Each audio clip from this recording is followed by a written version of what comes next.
தெளிவான ஞான முரளி. பள்ளத்தை நோக்கும் வெள்ளத்தை போல் பாபாவிடம் நாம் சென்றிடுவோம். பள்ளத்தை நோக்கும் வெள்ளத்தை போல் பாபாவிடம் நாம் சென்றிடுவோம்.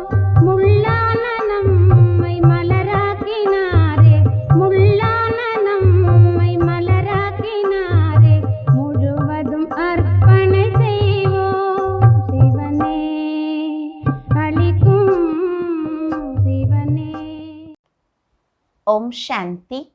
முரளி டேட் 28/8/2024.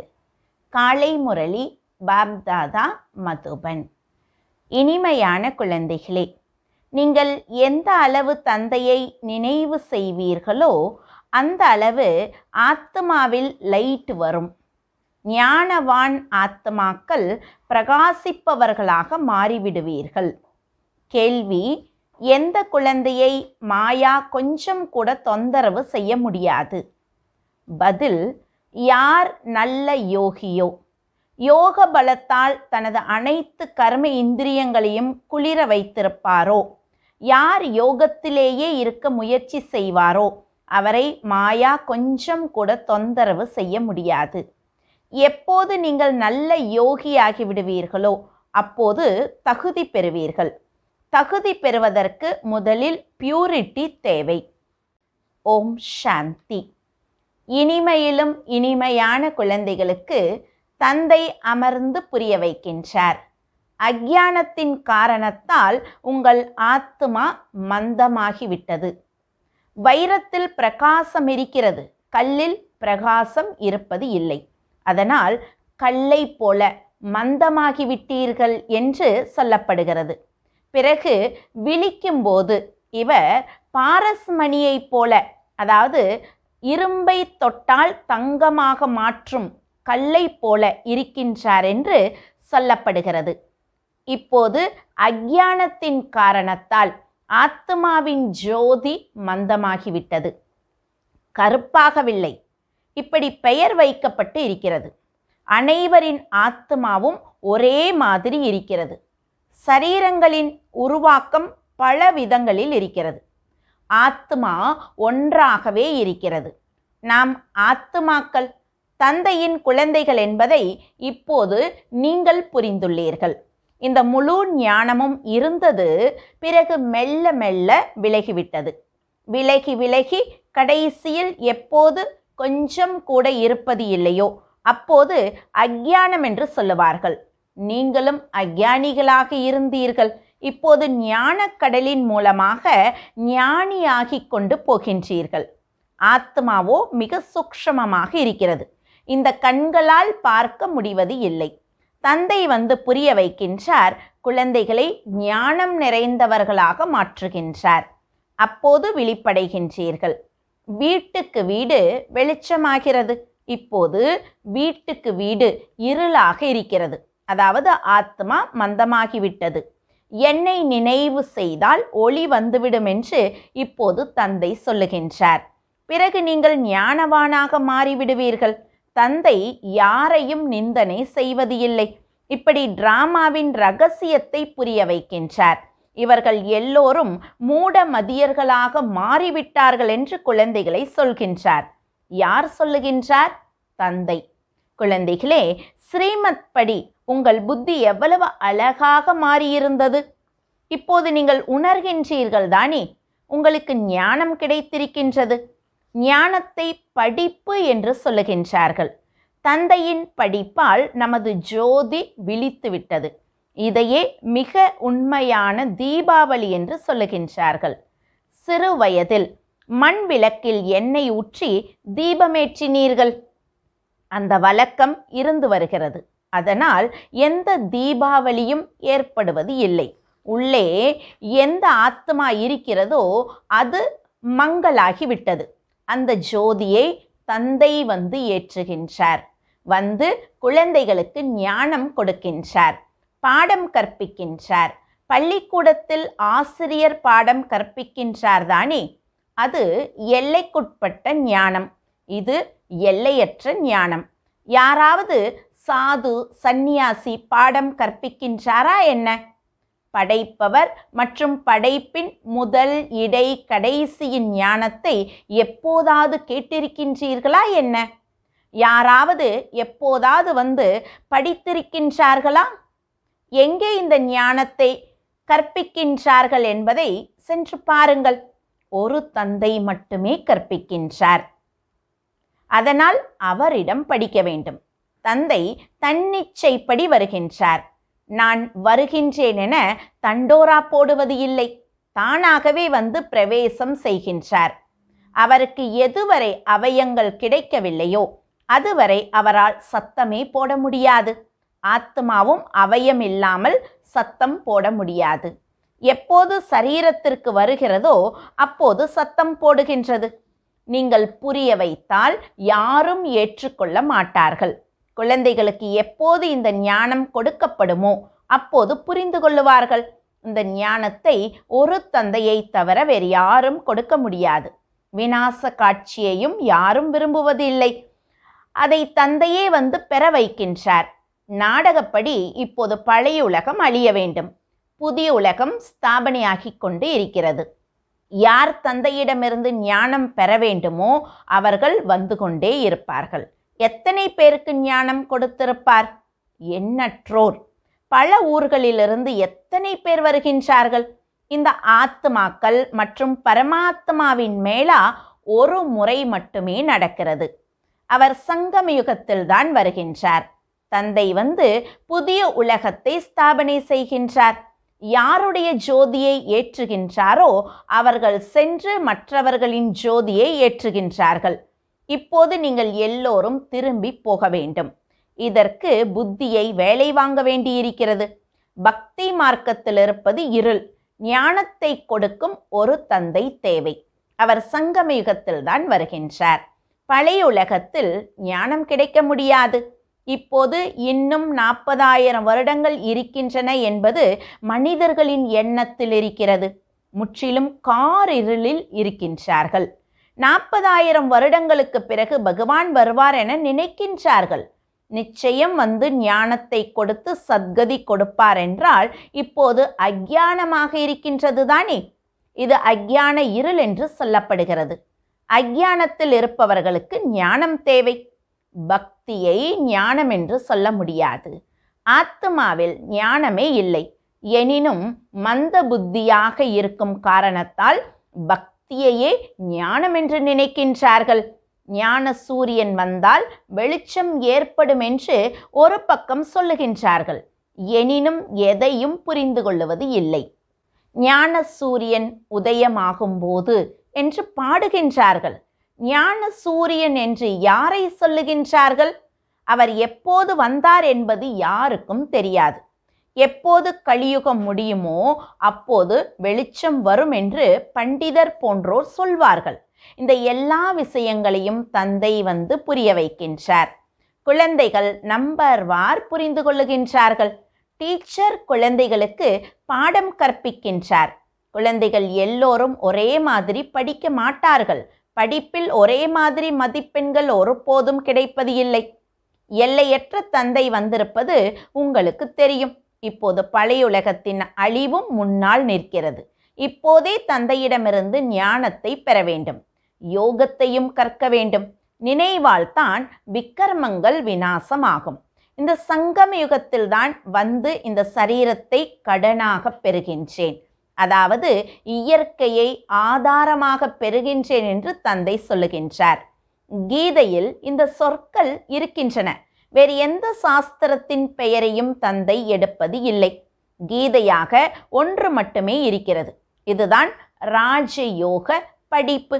கீதை என்று பெயர் வைத்திருக்கின்றார்கள். இதில் முதலில் பகவான் வாக்கு என்று எழுதப்பட்டிருக்கின்றது. இப்போது பகவான் என்று யாரை சொல்லுவது? பகவான் நிராகாரராக இருக்கின்றார். அவருக்கு சொந்த சரீரமே இல்லை. அது நிராகார உலகம். அங்கே ஆத்மாக்கள் இருக்கின்றன. சூக்ஷ்ம வதனத்தை உலகம் என்று சொல்லுவது இல்லை. அது ஸ்தூல சாக்கார உலகம். அது ஆத்மாக்களின் உலகம். விளையாட்டு முழுமையாக இங்கே நடக்கிறது. நிராகார உலகத்தில் ஆத்மாக்கள் எவ்வளவு சின்னஞ்சிறியதாக இருக்கின்றன. பிறகு பாகத்தை நடிக்க வருகின்றன. இந்த எண்ணங்கள் குழந்தைகள் உங்களுடைய புத்தியில் அமர வைக்கப்படுகிறது. இதைத்தான் ஞானம் என்று சொல்லுகின்றார்கள். வேத சாஸ்திரங்களை பக்தி என்று சொல்லுவார்கள், ஞானம் என்று சொல்லுவது இல்லை. உங்களுக்கு சாது சந்நியாசிகளோடு அவ்வளவு சகவாசம் இருக்கவில்லை. பாபாவிற்கு அதிக தொடர்பு இருந்தது. அதிக குருமார்களிடம் சென்றிருக்கின்றார். நீங்கள் ஏன் சந்நியாசம் செய்தீர்கள், வீடு வாசலை ஏன் விட்டீர்கள் என்று கேட்டார். விக்காரத்தால் புத்தி கெடுகிறது, அதனால் வீடு வாசலை துறந்தேன் என்று சொன்னார். நல்லது, காட்டில் சென்று இருக்கும்போது வீடு வாசல் நினைவுக்கு வந்ததா? ஆமாம் என்று சொன்னார். ஒரு சந்நியாசி வீட்டிற்கு திரும்பி சென்று விட்டதை தந்தை பார்த்திருக்கின்றார். எப்போது ஆயுள் அதிகமாகிறதோ அப்போது மனிதர்கள் வானப்பிரஸ்த நிலைக்கு போகின்றார்கள். சிறு வயதில் வானப்பிரஸ்தம் பெற முடியாது. கும்பமேளாவிற்கு பல சின்ன சின்ன நிர்வாண மனிதர்கள் வருகின்றார்கள். அவர்களுக்கு மருந்து கொடுக்கின்றார்கள். அதனால் கர்ம இந்திரியங்கள் குளிர்ந்து விடுகின்றன. நீங்களோ யோக பலத்தால் கர்ம இந்திரியங்களை வசப்படுத்த வேண்டும். யோக பலத்தால் வசமாக ஆகி கடைசியில் குளிர்ச்சி அடைந்தே தீரும்.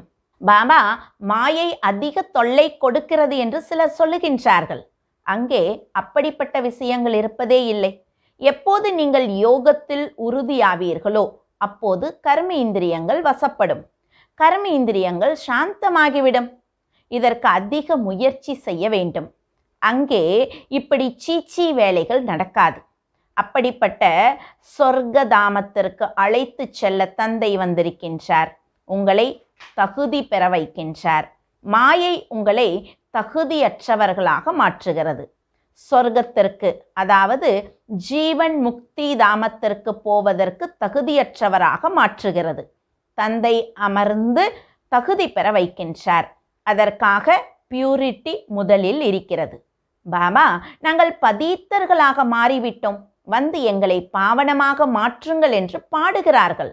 பாவனர் என்றால் பவித்திரமானவர்கள்.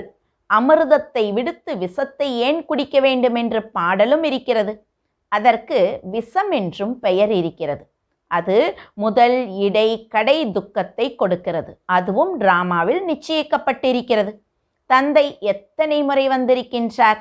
குழந்தைகள் உங்களை சந்தித்திருக்கின்றார். நீங்கள் கீழானவர்களிலிருந்து உத்தம மனிதர்களாக மாற்றப்படுகின்றீர்கள். ஆத்மா பவித்திரமாக மாறினால் ஆயுளும் நீளமாக மாறிவிடும். ஆரோக்கியம், செல்வம், மகிழ்ச்சி ஒரு நொடியில் 21 பிறவிகளுக்கு 21 வம்சங்களுக்கு கிடைக்கின்றது. 21 பிறவிகளுக்கு இந்த ஆஸ்தி தந்தையிடமிருந்து கிடைக்கின்றது. சில குழந்தைகள் போர்டு வைப்பதற்கும் பயப்படுகின்றார்கள். எல்லோருடைய வீடுகளிலும் போர்டு இருக்கவே செய்கிறது. நீங்கள் சர்ஜனின் குழந்தைகள் தானே. உங்களுக்கு செல்வம், ஆரோக்கியம், மகிழ்ச்சி எல்லாம் கிடைக்கின்றன. நீங்கள் பிறகு மற்றவர்களுக்கு கொடுங்கள். கொடுக்க முடியும் போது ஏன் போர்டில் எழுதுவது இல்லை? இன்றிலிருந்து 5000 வருடங்களுக்கு முன்னர் ஹெல்த், வெல்த் இருந்தன, பவித்திரமும் இருந்தது என எழுதினால் மனிதர்கள் வந்து புரிந்து கொள்ளுவார்கள். எல்லையற்ற தந்தையின் ஆஸ்தி ஒரு நொடியில் கிடைக்கிறது. உங்களிடம் அதிக மனிதர்கள் வருவார்கள். இதே பாரதம் தங்க குருவியாக இருந்தது. இவர்களின் ராஜ்யம் இருந்தது என்பதை நீங்கள் அமர்ந்து புரிய வையுங்கள். பிறகு இவர்கள் எங்கே சென்றார்கள்? 84 பிறவிகளை இவர்களே முதலில் பெறுவார்கள்.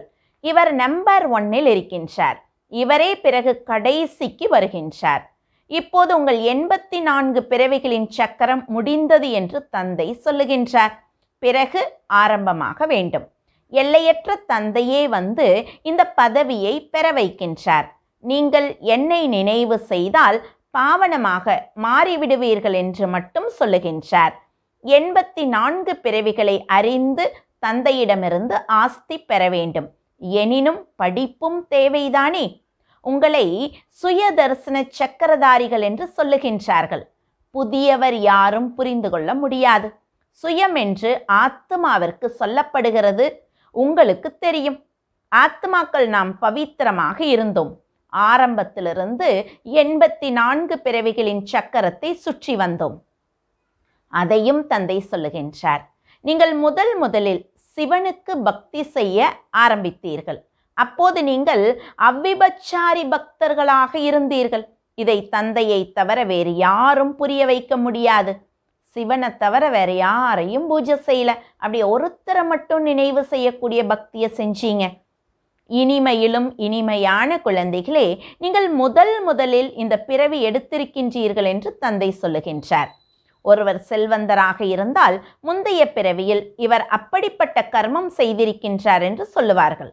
ஒருவர் நோயாளியாக இருந்தால் முந்தைய கர்மத்தின் கணக்கு வழக்கு என்று சொல்லுவார்கள். நல்லது, இந்த லக்ஷ்மி நாராயணர் என்ன கர்மம் செய்தார்கள்? இதை தந்தை அமர்ந்து புரிய வைக்கின்றார். இவர்களின் 84 பிறவிகள் முடிந்துவிட்டன. பிறகு முதல் நம்பருக்கு வர வேண்டும். பகவான் சங்கமயுகத்தில் தான் வந்து ராஜயோகத்தை கற்பிக்கின்றார். பாபா நமக்கு ராஜயோகத்தை கற்பிக்கின்றார் என்பதை இப்போது நீங்கள் புரிந்து கொள்ளுகின்றீர்கள். இருந்தும் நீங்கள் மறந்து விடுகின்றீர்கள்.